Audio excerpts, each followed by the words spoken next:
تعطیل تابستانه را همچون دوره سالمگردانی و آب و تاب بدن عنوان کردند، زیرا در این دوره نورسان با راه‌اندازی مشغولیت‌های جسمانی روحان و جسمانی تشکل می‌یابند. البته در تحکیم و تشکلیابی سلامتی و قوی گردانیدن خاطره شناوری نقش اولین درجه را می‌بازد. یکی از مکان‌های برای نسل نورس جهت آموختن نازکی‌های شناوری این مرکز خدمت‌رسانی آبشاران میباشد. ما را پیگیری نمایید.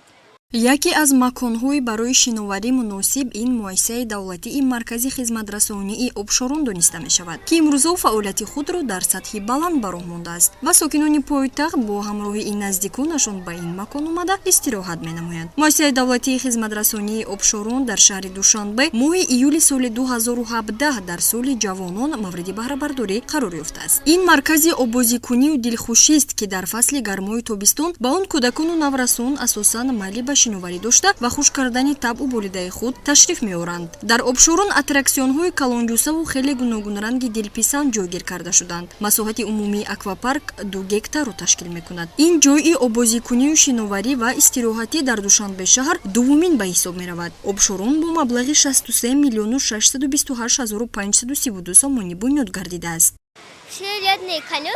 من تعطیل تابستانه خود را خوب گذرانده ایستادم. همراه پدر و مادرم زود به اینجا برای آبازی کردن می‌آییم.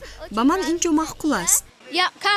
مرکز خدمت‌رسانی آبشاران مکانی استراحت و فراغت برای ما نورسان است. در اینجا اتراکسیون‌های گوناگون مهیا کرده شده است. شرایط‌ها برای استراحت و هم آببازی خوب است. من تعطیل تابستانه را خوب گذرانده ایستاده‌ام.